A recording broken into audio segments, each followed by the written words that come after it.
welcome to the Remote Work Toolkit, a podcast by Time Doctor. My name is Ryan, and I'm here with today's guest, Sacha Connor.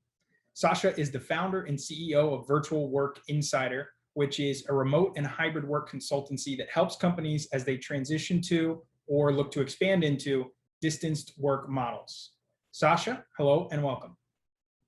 Hi, Ryan. Thanks for having me. Yeah, absolutely. Glad you could be here with us today.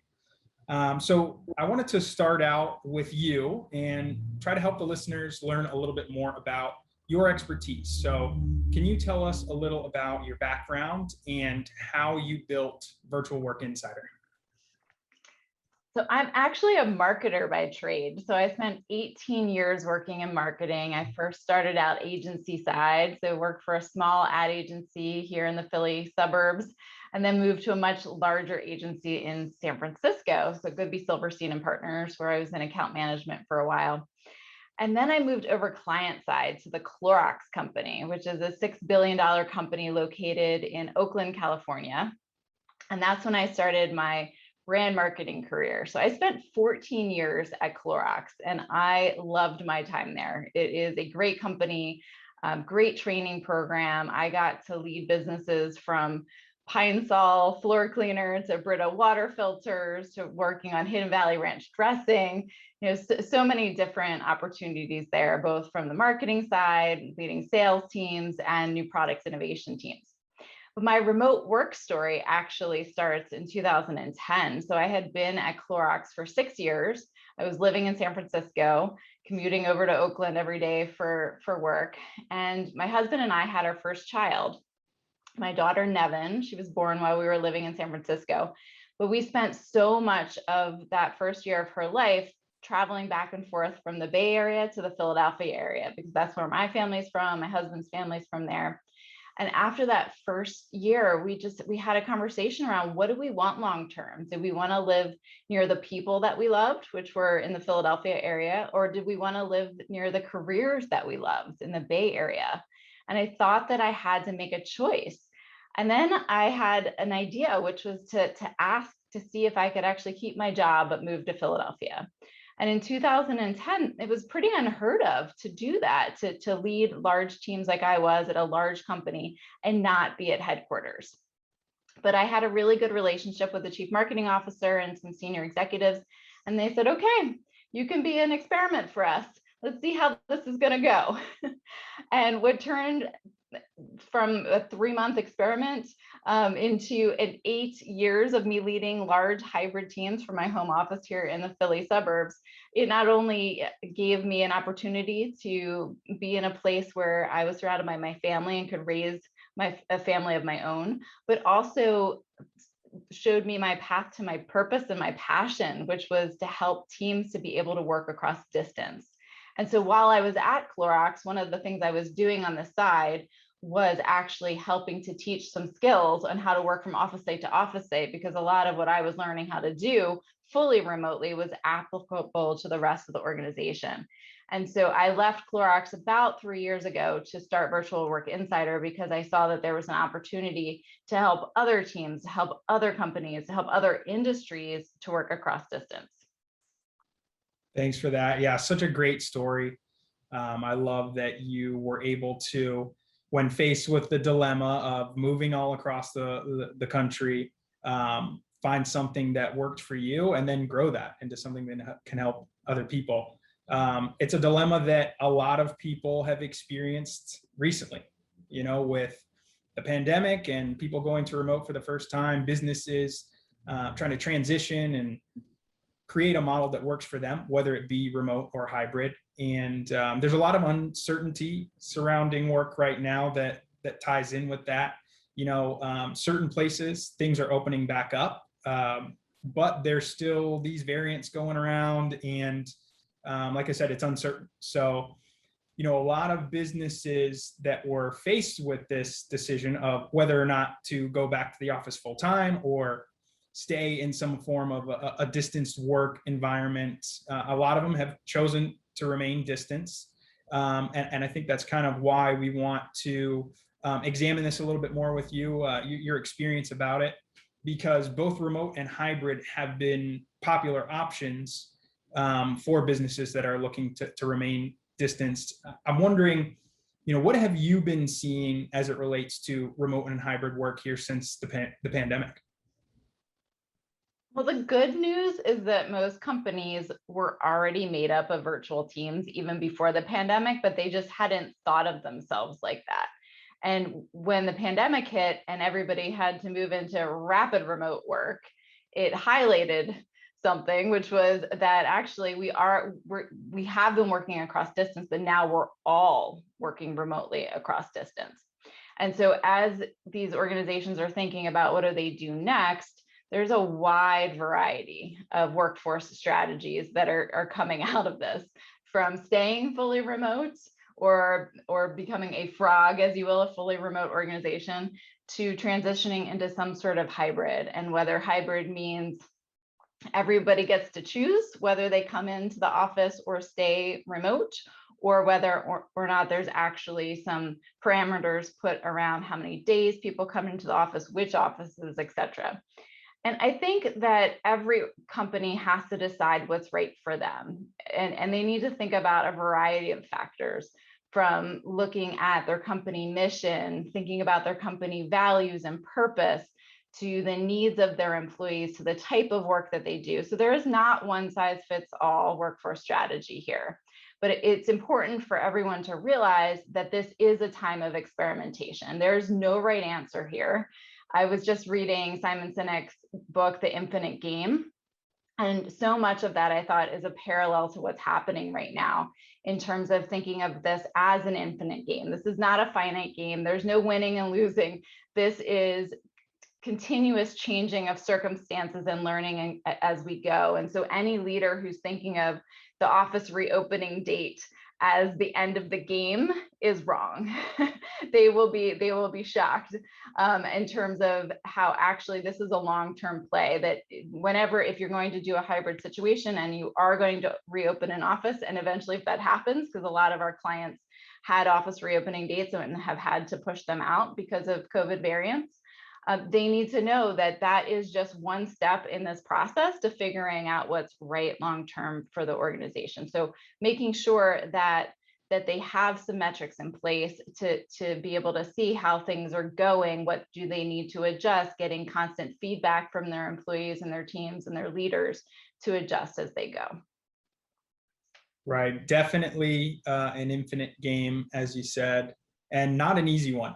A lot of people talk about distance work, remote work, hybrid work, as though it's something simple and easy to put together, but definitely we have found that is not the case. So I'm curious, for the businesses that have decided to move forward with distance work, right? Whether they're staying fully remote or they're moving to a hybrid work model, however that plays out. You mentioned that there's a couple different ways that can. But they've already chosen their model. They've developed their plans, their policies, their processes. They're ready to go with remote work. What would you say are some of the major elements that leadership should really focus on as they implement the new work model that they've chosen? So as you said, Ryan, this is hard. So working fully remotely is hard. I just hit my 10-year remote anniversary, so 10 years of remote work, and I'm still learning daily. I still have successes and screw-ups on a daily basis. And hybrid is even harder. And one of the reasons why it's even harder is something called distance bias, which is our brain's natural tendency to put more value on the people and things that are closer to us than those that are further away. This is actually part of the Neuro Leadership Institute's SEEDS unconscious bias model. And when I heard about this bias, light bulbs went off for me, because this is what I had been feeling for 8 years at Clorox. Even though I loved working there, on a daily basis, I felt this distance bias, being 3,000 miles, three time zones away from the majority of my team, and having to figure out how to stay top of mind, how to continue to provide value when I was not there in the building with the rest of the group. And so as companies move back to having some people co-located together and others in the location minority, distance bias is going to rear its ugly head again. And we need to be aware of this. We need to name it. We need to be able to mitigate it, put plans in to mitigate it. And even as companies might still be fully remote right now or a little bit into the future, what they're probably feeling is recency bias. So this is our brain's natural tendency to put more importance on the people and things that we've heard from or seen most recently. And so this can actually happen if you're managing people. For example, you have a team of 5 people and 2 people are really good at reaching out, staying top of mind, influencing you across distance. The next time you as a manager need to assign some work or need to go to somebody to ask for input, your natural tendency is going to be to think of the last 2 people you talked to. And so you need to put some mitigation plans in place. For example, one tip that I talk about is posting a picture of your entire team nearby your computer so that it serves as a visual trigger to remind you of your whole ecosystem of your team, not just the people that you've heard from most recently. So there's these unconscious biases that you need to be aware of. And then on top of that, as you think about your diversity, equity, and inclusion programs and policies, location inclusion is one of the things that I've been talking about for a while. And I was so excited that one of the positives of the pandemic is for this conversation to come to the forefront, to talk about how can we value people equally, regardless of where they live or they work, instead of the headquarters being that center of gravity, being where all of the information and the key decision makers and all of the power sits. How do we actually distribute that more equally? And so in terms of thinking about what to do about that, you need to have an eye towards, where do you have distance bias in some of your people processes? For example, I loved my time at Clorox. I was so happy that they were actually progressive in allowing me back in 2010 to move to Philadelphia. But it came with some caveats, which were, number one, you're never going to get promoted because people who are director level and above have to be here at headquarters. Number two, you're never going to get to work on certain businesses or in certain roles because those roles are so important, they have to be at headquarters. And number three, you're going to move from a high potential employee to low potential, not because your skills have changed, but because potential is linked to promotability, which was linked to location.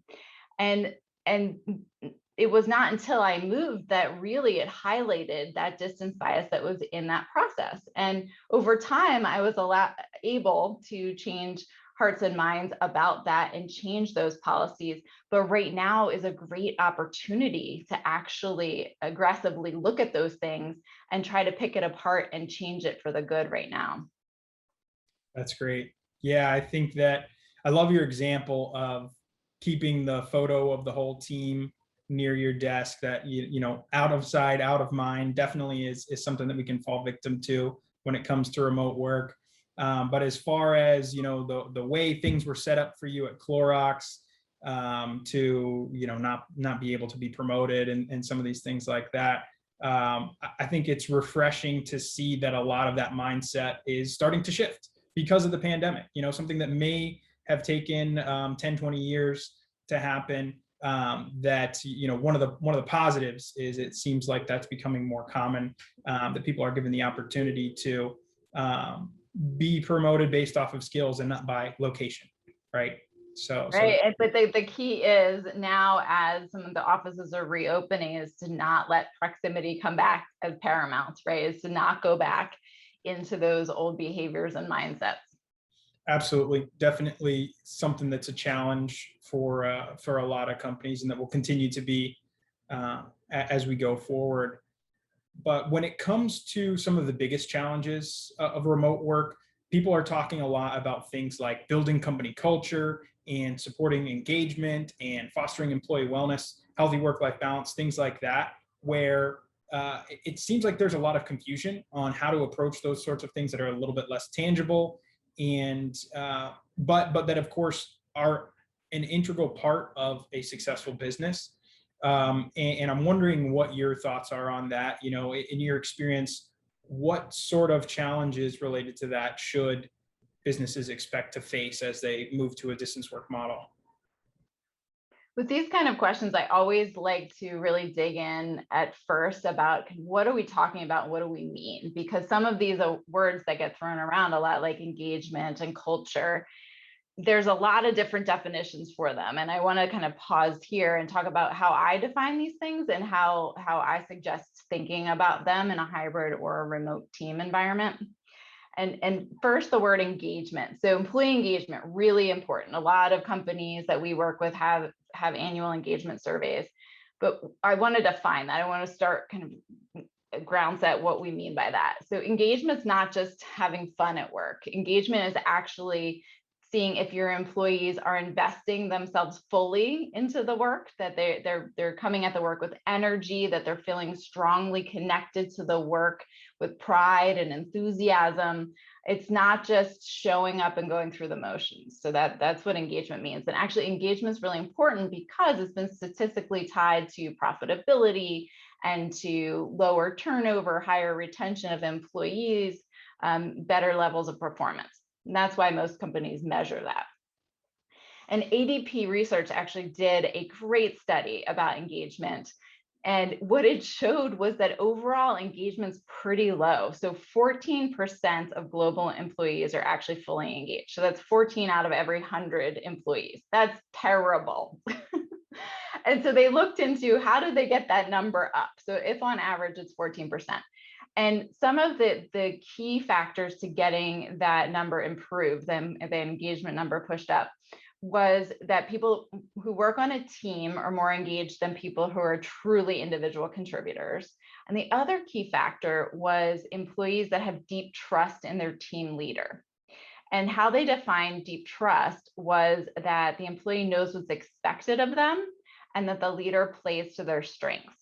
And to me, in a virtual environment, that said a lot, because we know that setting expectations in an in-person environment is important, but it becomes exponentially important when you're working across distance. And so one of the foundational areas to think about to get engagement up is that expectation setting. How do we set expectations around our communication norms, our responsiveness norms, our core meeting hours? There's so much to unpack there, but it's statistically tied then to engagement. And back to playing to one's strengths means that you actually have to know your people. So you have to find intentional ways to get to know them when you're not literally running into them at the water cooler. And that brings me to that word culture, because so many times over the past 18 months during this pandemic, I've heard people conflate Zoom happy hours with culture. So Zoom happy hours are not culture, they are camaraderie building events, and camaraderie building is important. So camaraderie is that mutual trust and friendship among people who spend a lot of time together. But culture is so much bigger than that. Culture is the values, attitudes, beliefs, and behaviors that are shared by a team. And it's how people work together toward a common goal, and it's how they treat each other. And why I like to ladder this up is that you really have to be intentional about those building blocks. That's hard stuff to figure out. What are our team or our company values, our beliefs, our attitudes, our behaviors, and really role model those, reinforce those, recognize based on those. That is really hard work. And hard work, if you haven't put those foundational building blocks, and then you jump into a pandemic, because this has not been normal remote work, right? This is work-life collision where we're managing our kids and our families and our household duties and anxiety about our health all at the same time. So my plea for anyone listening is to actually take a step back and take a look at your culture from the aspect of values, attitudes, beliefs, and behaviors.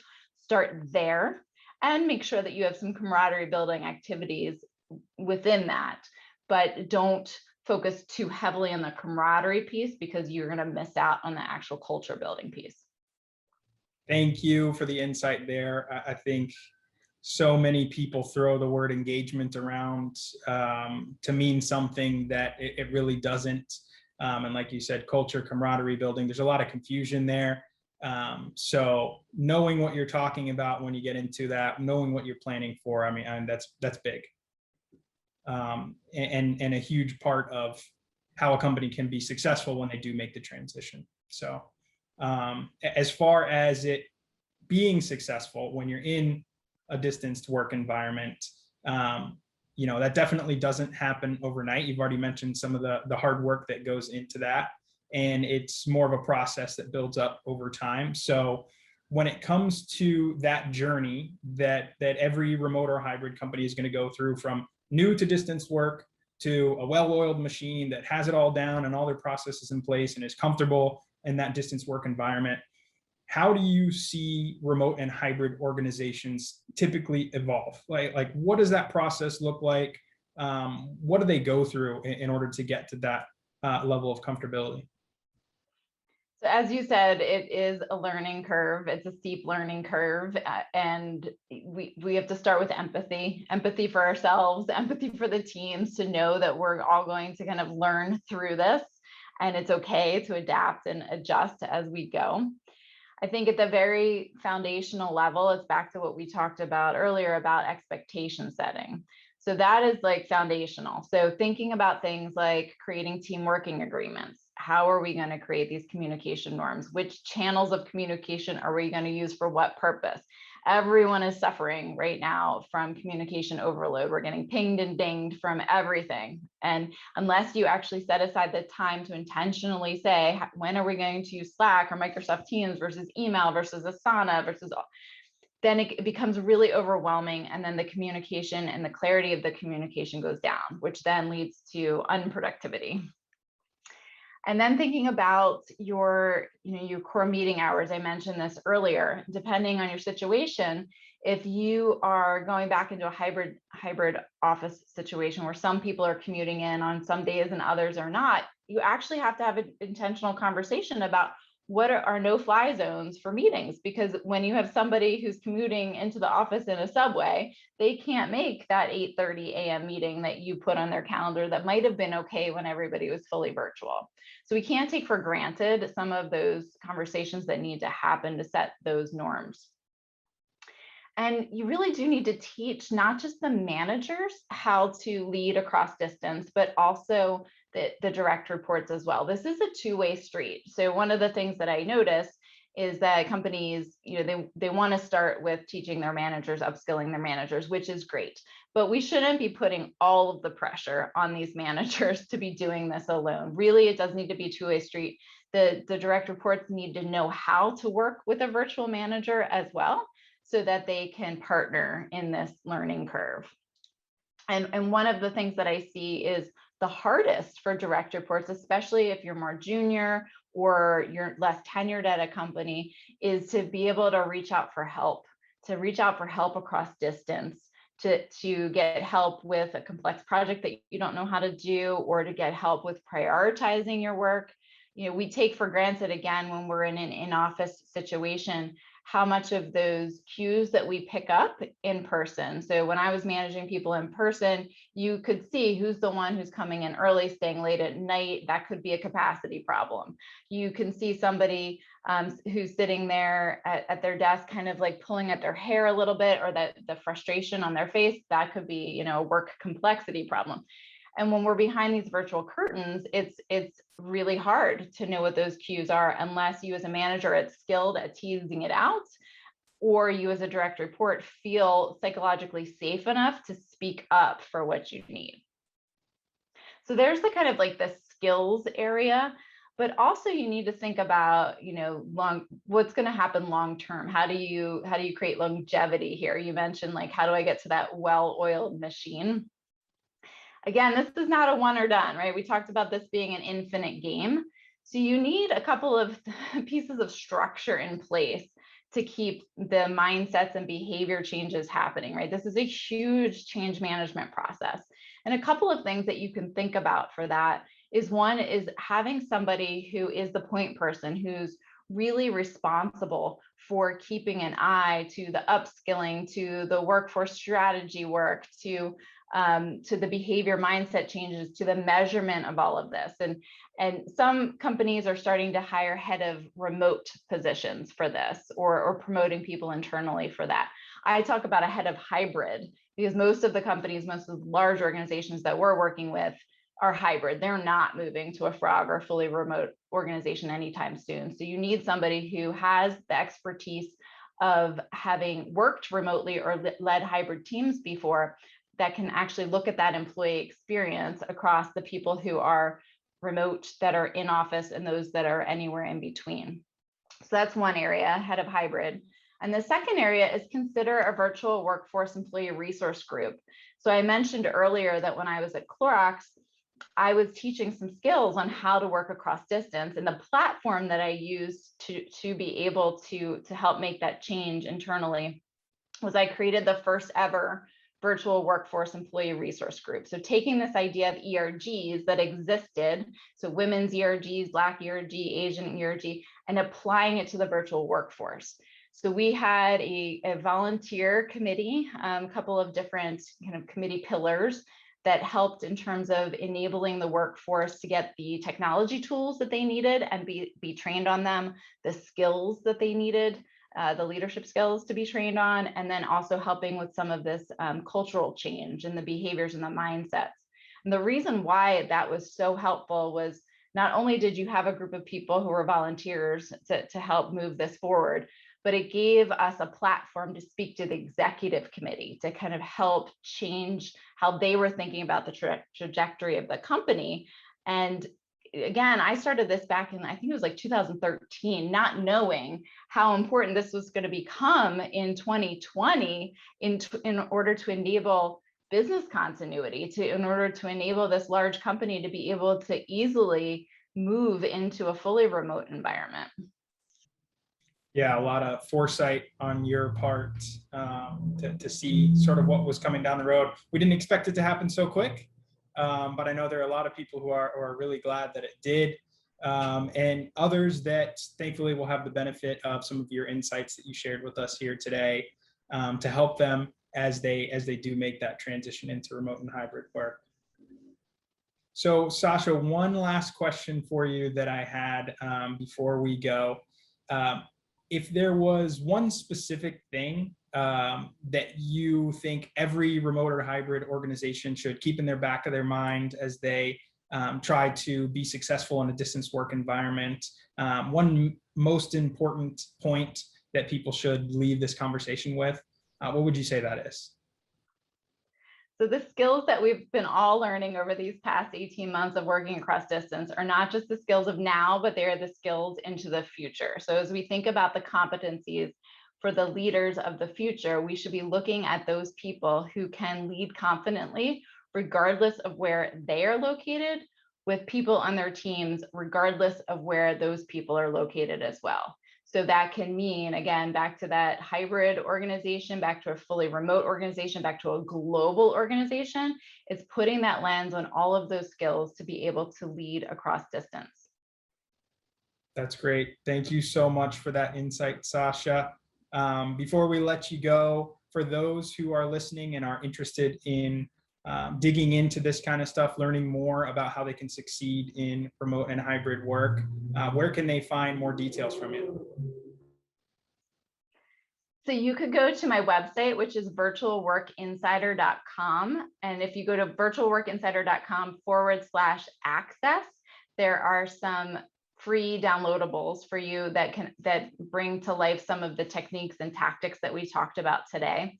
And then also feel free to follow me on LinkedIn. I try to put out daily and weekly content about hybrid and virtual work. Great. Thanks again, Sacha. We'll have links to those in the description below, and appreciate you joining us today. Thanks, Ryan.